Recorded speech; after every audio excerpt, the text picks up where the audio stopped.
Hello. Hello, dudes. So today we're here with Mr. Necrobutcher. See, his face isn't focused on. I'm focused. And here we have me. And here we have Björn. So, here we have the microphone.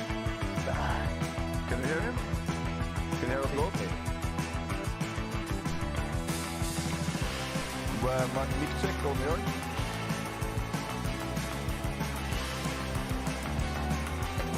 Can you hear us?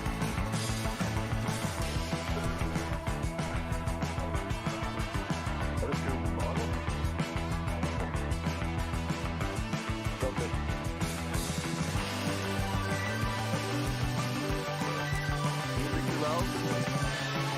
Hei. Der. Du må dra på det.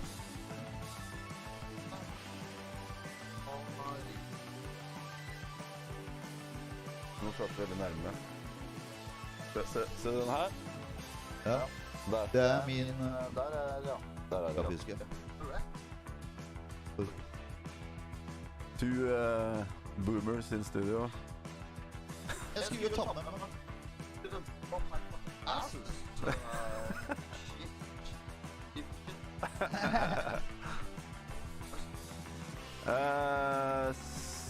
Turn up the microphone is the one question. Okay. I think I just need to turn off some shit there. Hold on. 1 minute. Filters.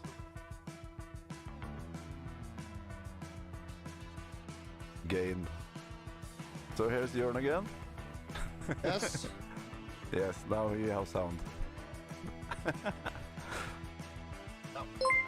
4. So yeah, we don't know what the fuck we're doing today.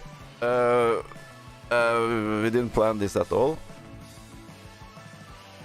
So we'll just take it as it comes, I think.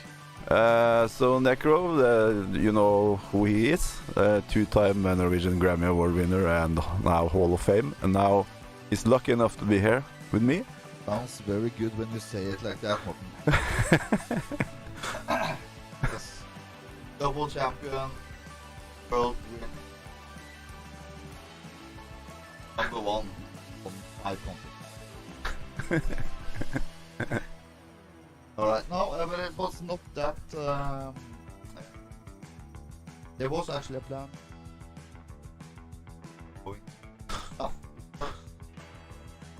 The Norway has opened up again. And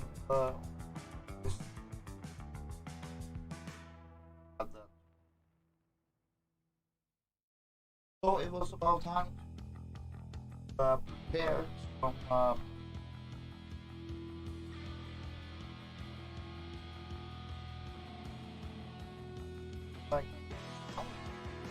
and I didn't think at the first that about that it was I was supposed to come in at 3.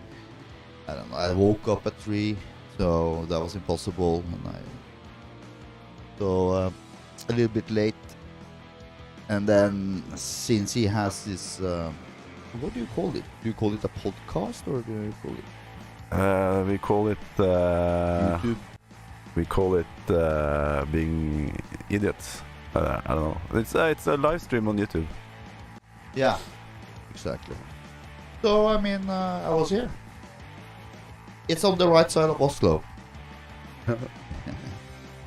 So I don't have to drive through town to get here, which good thing. That was the first thing I thought when I got this new place. I was thinking, okay, wow, I can come and visit more, but that's always, you know, the thought and the doing sometimes is far away from each other. But when you have, I guess that, you know, you take your friends for granted, I guess too, you know, so you always think that they're gonna be there whenever you feel ready to reach out. And since I have, we'll tell you a little story about that. I have a guy, a friend, I guess too, you know, he's a friend. But he pissed off with some motorcycle gang. I told him how stupid he was to get involved with these idiots. for 10 years, and then he joined. Then he switched over to. I took a trip to Philippines, and fell in love with some Filipino woman, and then I didn't. And then it took another 10 years before I saw him, and now he's separated from this chick. And now it's not a good time for me, actually. And a lot of things changed in 20 years. I'm still the same guy, but I mean, I don't. Yeah. It's, but he hadn't changed anything. So talking about that, you can take your friends for granted, then you think it's all right. But I mean, 20 years, that's a little bit too much, even for me. Yeah? Yeah. Not sure where that story came from, but no, it's just rambling. No, that's what's on top of my head. That's a guy that has been bugging me the whole week. I'm coming on Wednesday. I'm like, okay, come on Wednesday then, you know. But so he was talking about taking his own camping bag and with him. Get it. Crazy story. Just realized I can't go into the details. No, don't do that. Actually, we got a guy here that you know, Dave Grumman, the Cool. guitar. I think he's here on the chat. Hello. Actually, Okay. I think Hellhammer is supposed to be here today as well. He said he's gonna watch the stream, but I'm not sure if he's here. Hellhammer, are you on the stream? In the chat? I don't know. Let's see. Either way, we are here today to rehearse. We're not gonna do it live, but we are here to rehearse the new set list for November Norwegian tour. So that's cool. We are, like Jørn said earlier, we are already started, so that's fucking great. Well, how are you guys doing today? All good in the chat?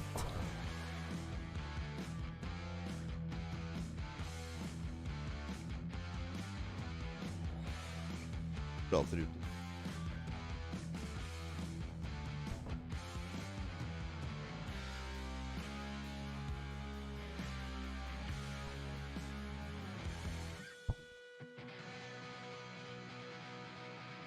So if you guys want to ask Necrobutcher something, this is the moment to do it. Please think a bit before asking, so you don't end up in the usual stupid stuff. So let's go. Have you offered Necro a drink? Yes, he got coffee. No coffee. Yes.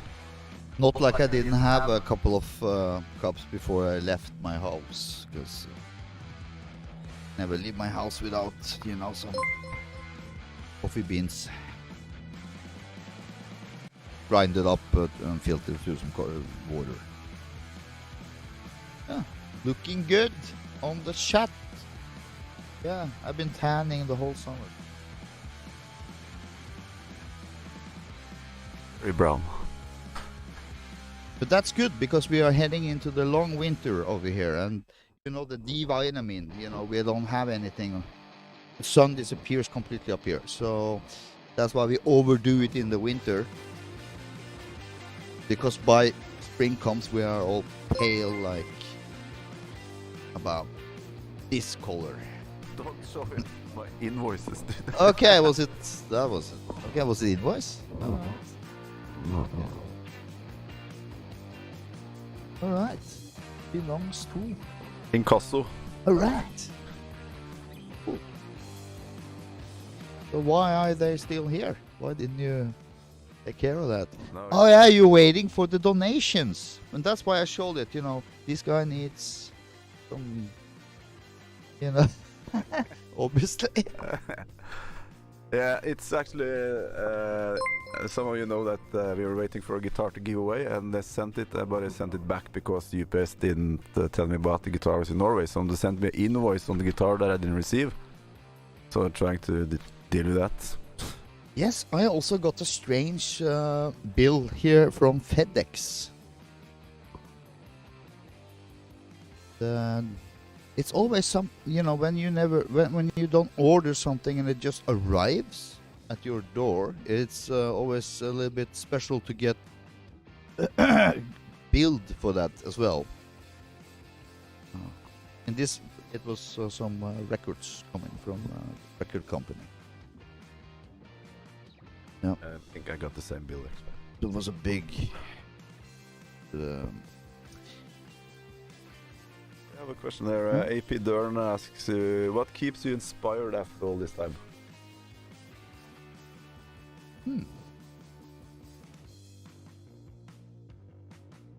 I think it's a very fundamentalistic question, really, because why don't you just snuff it, you know?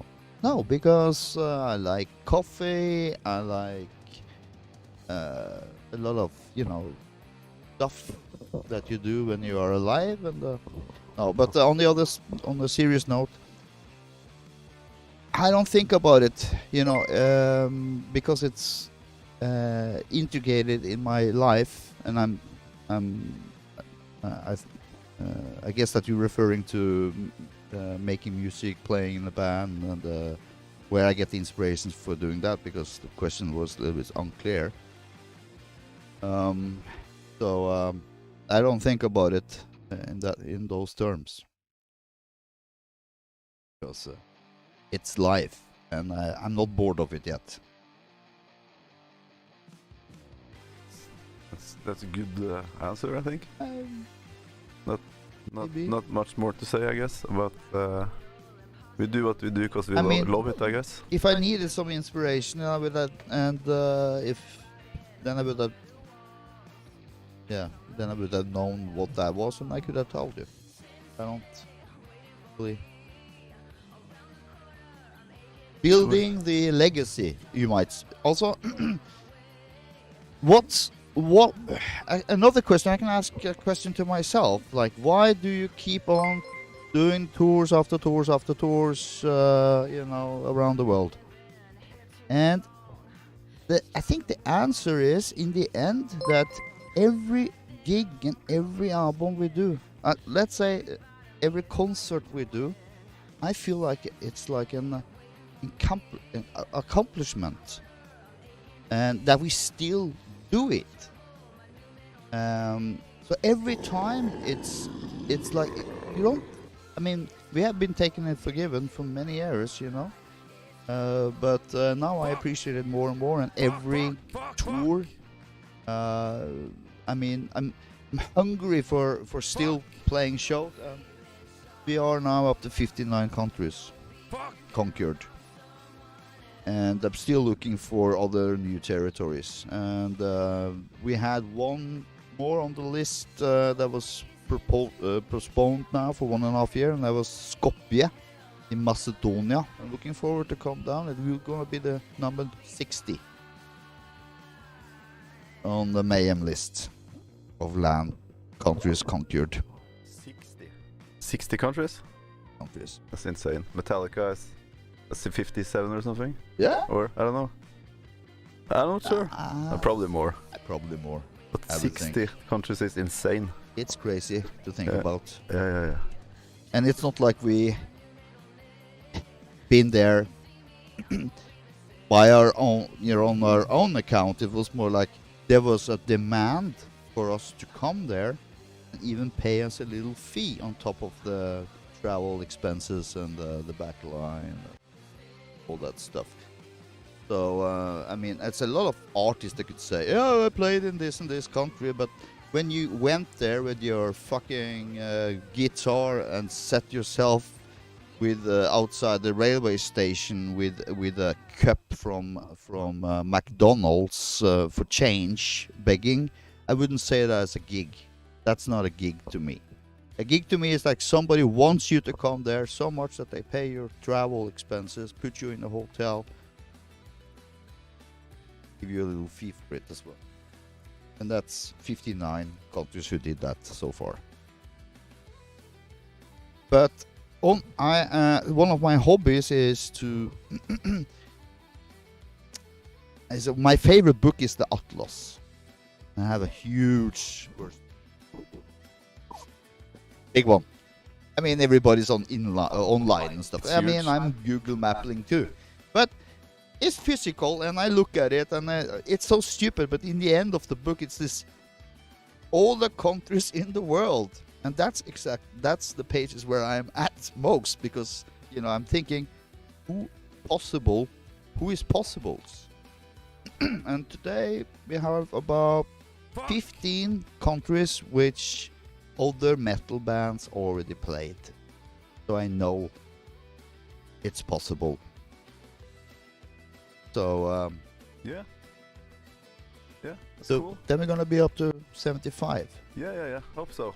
We're fucking great. Mol Arcadia asks, in all the years of touring in Mayhem, is there a tour and or show that's unforgettable? And is there one that you just wish you could forget? The one wish I forget was, there's a couple of candidates. One candidate, with a strong candidate, would be a gig we did in Boston. With the tuning? No, Guitars were wrong. no, it was much worse than that. We were, this was in 2004, I think it was, 2003. And, or was it in 1999? Fuck it. It was one of those tours in the States. Anyway, so we were flying the last leg, came to Boston Airport, we were sitting around in the airport for 5 fucking hours just to realize that our gear didn't show up. Came in late as fuck to the gig. White Remains was opening up. I think it was White Remains opening up for us. And we just came there, and we had to borrow their backline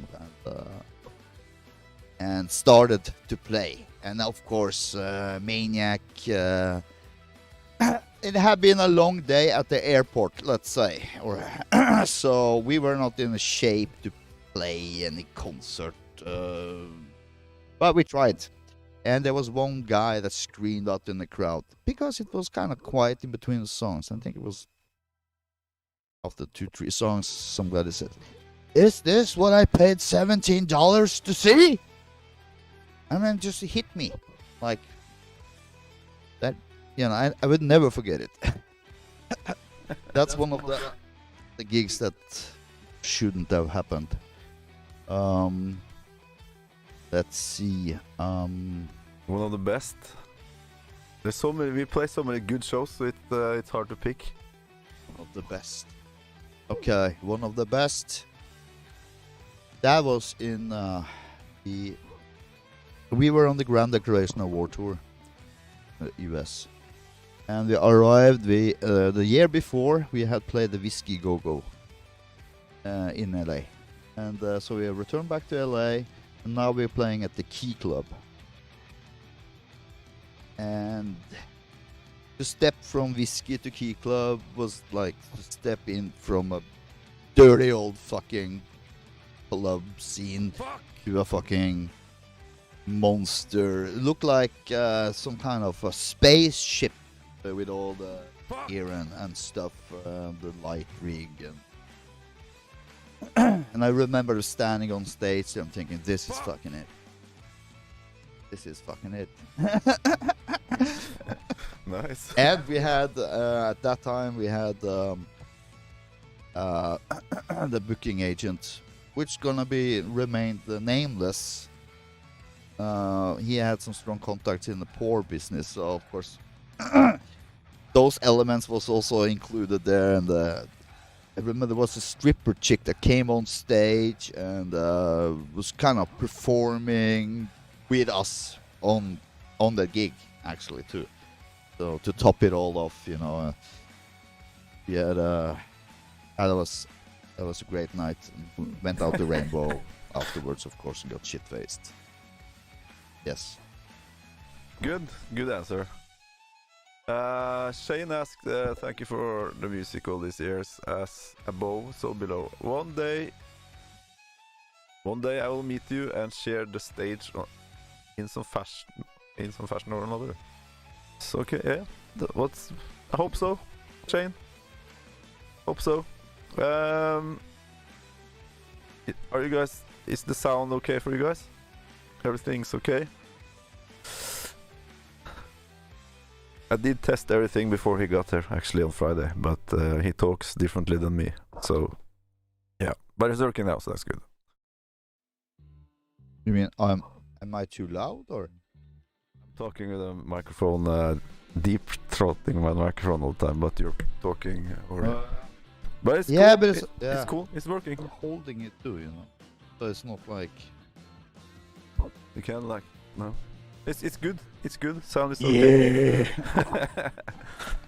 It's very good, man. I don't know. Do you want to answer any more questions or should we just quit? Up to you. me? Up to you. I thought it wasn't it isn't it a 1 hour show here or? Depends on my form. Oh yeah, so it's up to you, man. If yeah, man. You enjoy talking, so yeah. Love to talk about myself. Yeah, Number one. It's good. I can see if I can find another question there. What's okay? No Germany questions, please. Do you like Germany? Germany sucks for Necro. We all know that. No, Germany. Here we go. The thing with the Germany thing was that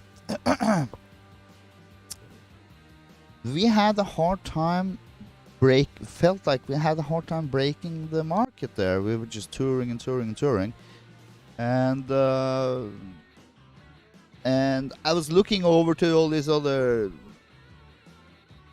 sing-along bands type of things, you know, like Let Me See Your Hands, and when I say hey, you say woo, you know, and we are not that kind of band, so I mean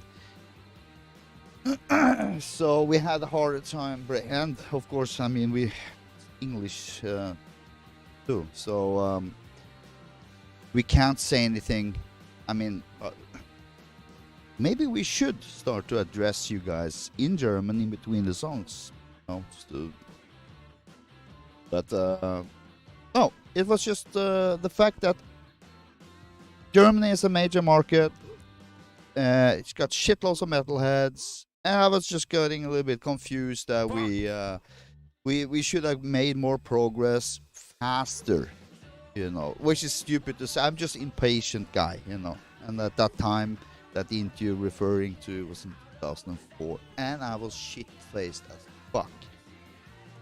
I was told I had a day off.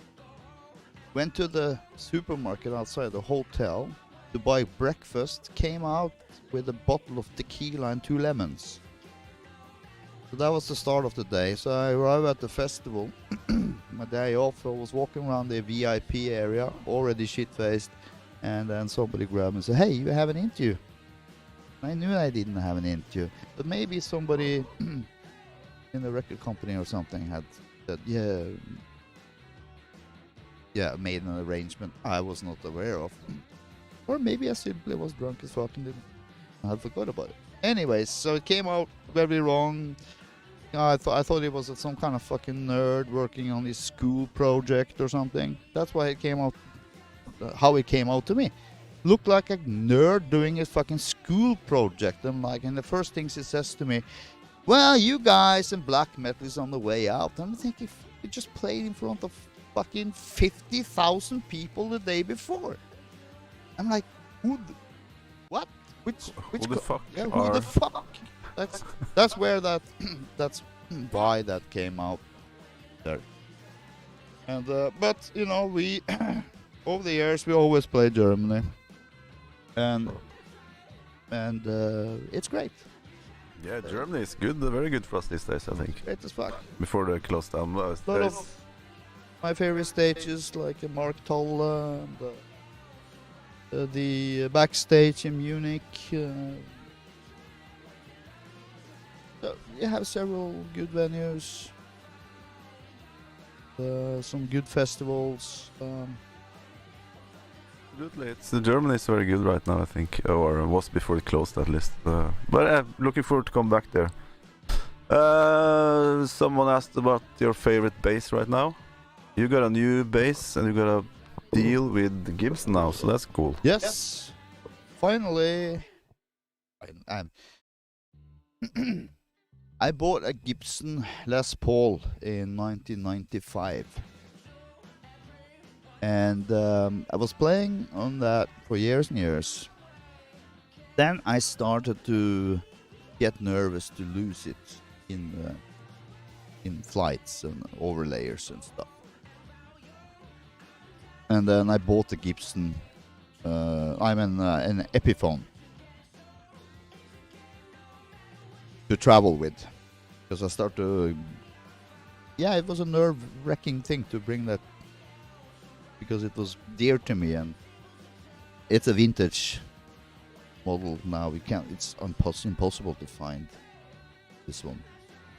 So that's parked at home, and then when we're gonna do the US tour last year, or is it? Was it March? Yeah, March. 2 years ago. Yeah. No, 1.5 years ago. Yeah. Yeah. So I have I ordered a bass guitar delivered to the venue in Chicago when we had the pre-production there in March 1.5 years ago. And then I was looking for the bill, and it didn't have any.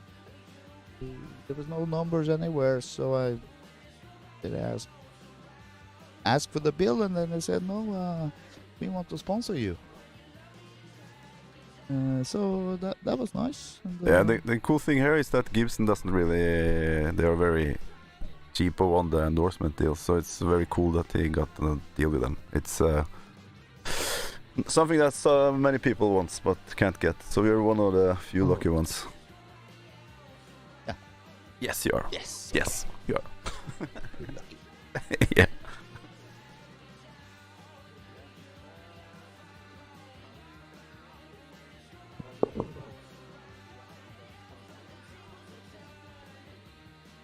Hold on, I got to read that again. Do you listen to any other black metal bands currently, or do you prefer old school punk? From Harry. If you mean old school punk, as in actual punk bands, or do you refer to punk as in older metal bands? Because you said also in your question black metal. What am I listening these days?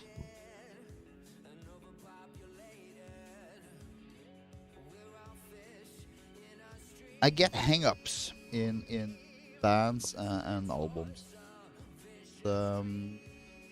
It's music for different occasions. It's music for relaxation, music for car, music for exercise, all kind of stuff. So I like the more aggressive stuff when I exercise, for example. And these days I'm listening to the old Death catalog a lot.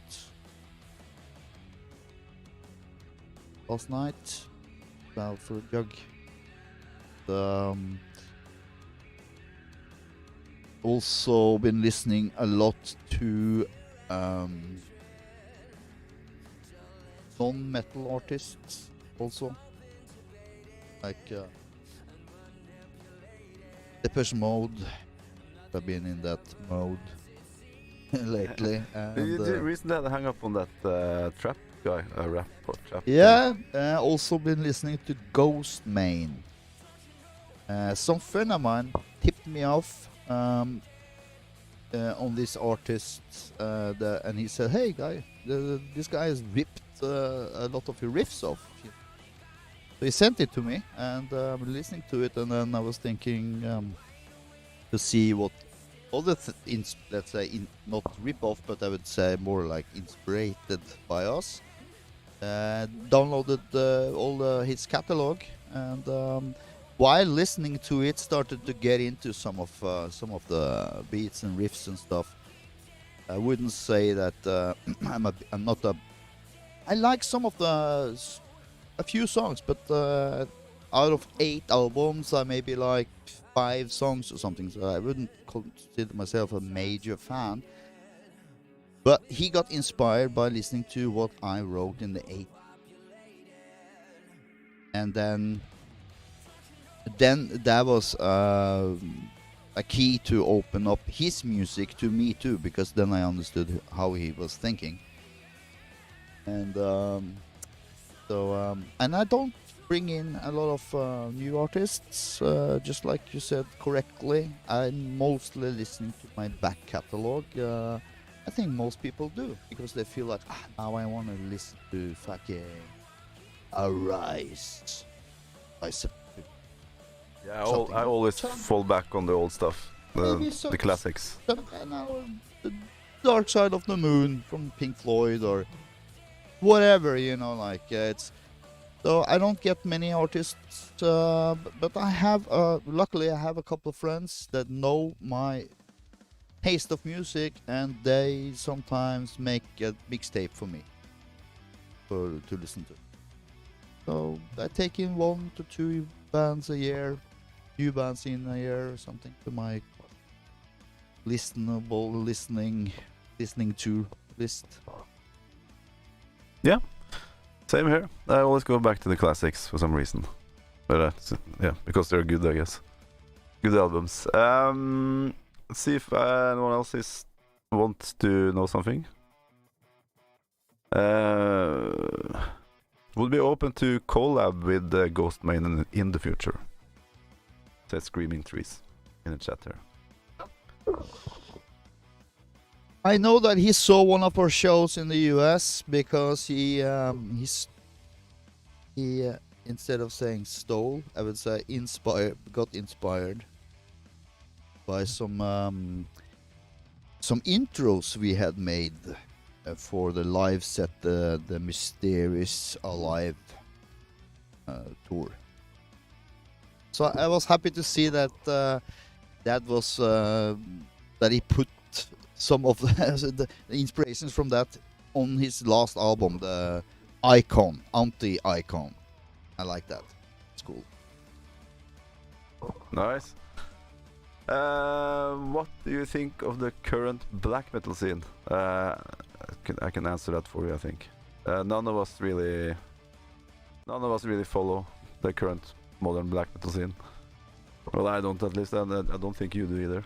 But I can sum it up. Yep.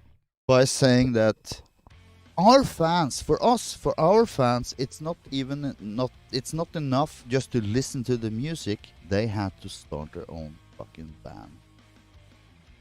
That's how dedicated are. And I like that, because I'm the same way. I love music. That's why I start to play music. So when and there are so many bands popping up all the time, and that's, I like that. I think it's great that you are so into the music that you end up starting your own band. And some of these bands are local openers, for example.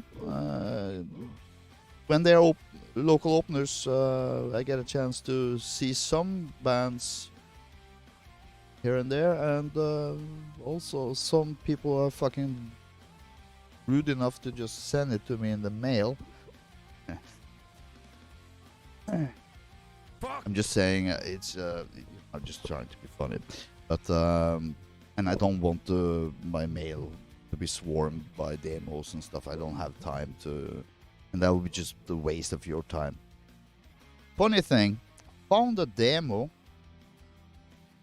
from some black metal band. I haven't listened to it yet because my cassette player is my cassette deck is broke. But I found a demo on Øystein's Grave this summer. You went to visit the grave and there was a demo there? Well, it's my local churchyard, and I stop there to drink water when I bike, on a bicycle. It's included in my bicycle trip. A little stop there. So no, it's not like I'm a sentimental idiot, but my rest of my family is also buried at the same place. So yes, this summer it was a dry summer here in Norway, and I was put to charge to order the grave of my grandparents. And when one of those times I went check on Øystein, and there was a bottle of Coke and this demo tape there. And I mean, I would have left it there, but I mean, it would have been ruined anyway. So, but please don't put more trash there. I don't. It's not. I didn't say this to encourage other people to do the same. I thought that was stupid, and I guess that I must have been there the day it happened or something, because it had been raining the day before or some days before, so it would be trashed. So. Yeah, I don't know. Yeah, unnecessary maybe. But a cool, nice thought at least. But maybe fuck it. Let's see if there's any interesting. Who came up with the idea to the cover punk songs on your latest EP? Kind we all did, didn't we? Wasn't it Tore? Actually, it's me. Was it you? Yeah, because we had like almost 4 days leftovers in studio that we already booked for drumming, and instead of wasting money, we figured out we should do something to have as a bonus track or something in the future. Yes, but the fact that it became out in that way, I don't think that you participated that was going to be punk. I think maybe you. Which songs did you pick? I suggest the Death, and I don't remember who else. I don't remember. But so I had this big list of songs that you choose from. I also only choose 2 metal songs, actually, because that's what happened. We all pinched in 2 songs each. We were 5 people, pinched in 2 songs each, and recorded 9 songs. Wasn't it? Something like that. Yeah. I picked the Death Strike cover, The Truth, because we used to play that back in the day with Øystein at the rehearsal place in the 80s. Play the cover of The Truth. So it was on, that was the first thing that popped in my mind. And the track I picked, I thought I picked the Death track. I suggested it and you agreed. Okay. So yeah, both of us. That one, yes. So so why it was included some punk tracks as well? I don't know why it turned into punk for the most of the. I'm not sure. Maybe because we thought it was easier to play and record. I don't know. No. I think that was what we felt like. So it was an honest thing. I mean, we already played Commando and the Discharge song, right? We already played them. Commando, and we played Discharge with Maniac in Sweden Rock. So we already knew 2 of those songs. I don't think we played Discharged. I think it was the Commando. Played Commando and Discharge with the Maniac. Was it Discharged though? I don't even remember. No. I was there. Oh, me too. I could be. I'm usually wrong at this stuff, but I mean, who cares? Doesn't really matter. The Dead Kennedys also. We used to play covers of Dead Kennedys. But we played California Uveralis and some other songs. So why this Hell Nation was picked, that I don't know. But huge fan of Dead Kennedys.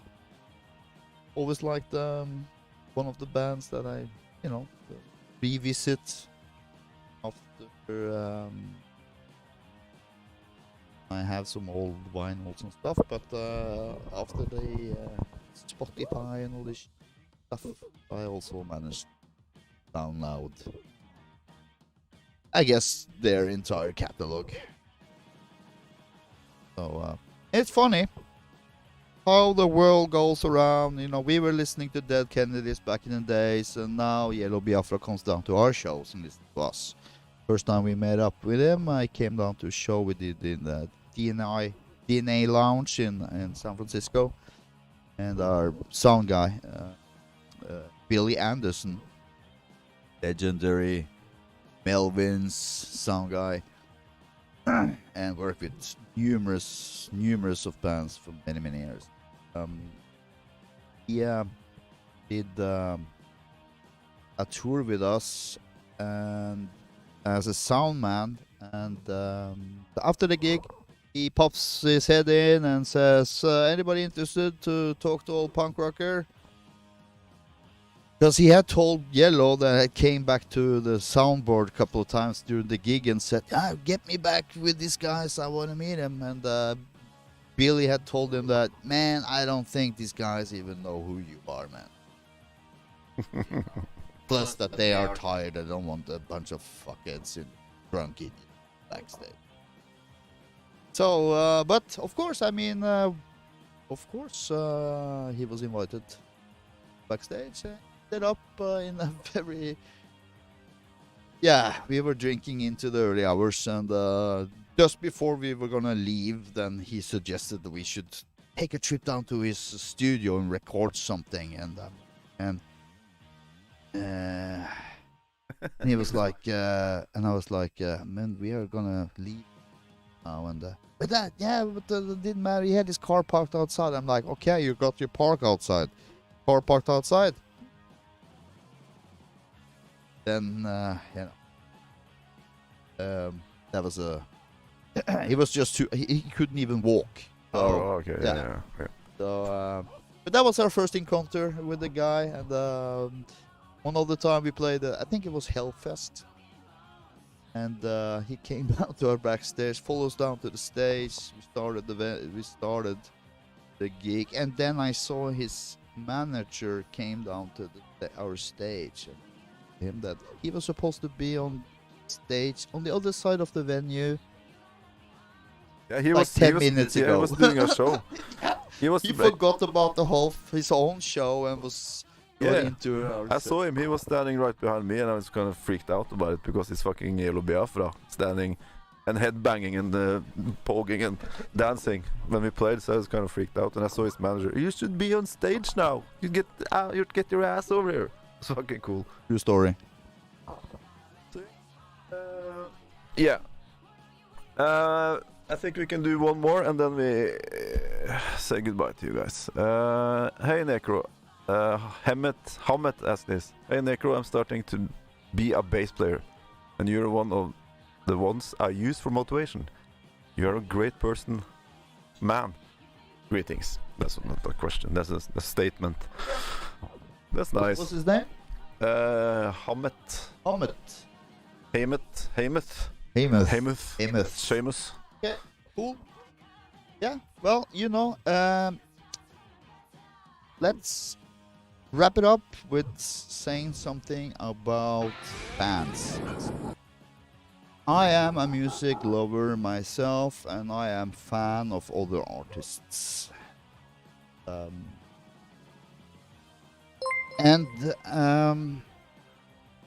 I understand some of the symbolic going on with being a fan of a band or other musician. And then our fans started to get tattoos, our logo or album covers and stuff like that. Hit me.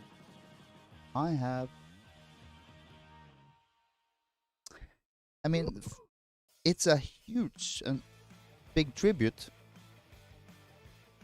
And then it hit me that why are all these people doing that and are able to do that? They know that They can even just tattoo the logo. And know that they're gonna be proud of it forever, because we will never let you down, and we will never wimp out or fuck up. So, I mean, if you had any doubts by now, go ahead and get your fucking big mayhem tattoo. We will represent for you guys, and you know it. And the guys who did it, you know, that's why I also start to think about it. Like, it was actually somebody else who told me, or I read an interview with, just a name drop, somebody called Lise Myhre. She has got a cartoon called Nemi. Paper stripes. Also, she also have her own cartoons also. She said that she felt an enormous responsibility for all her fans that had tattooed that cartoon he had made. And that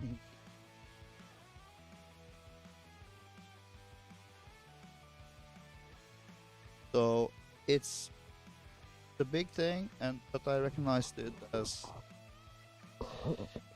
as the fact that if I had any doubts or second doubts myself, you know, that, and I think that wraps it up.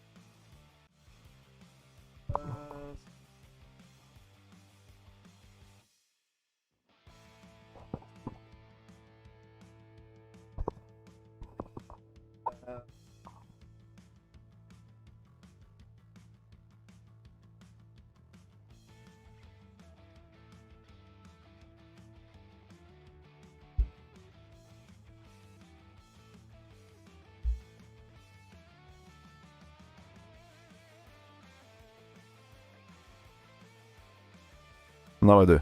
Yeah, that was Necro. Thank you for being here today with us, and talk to you next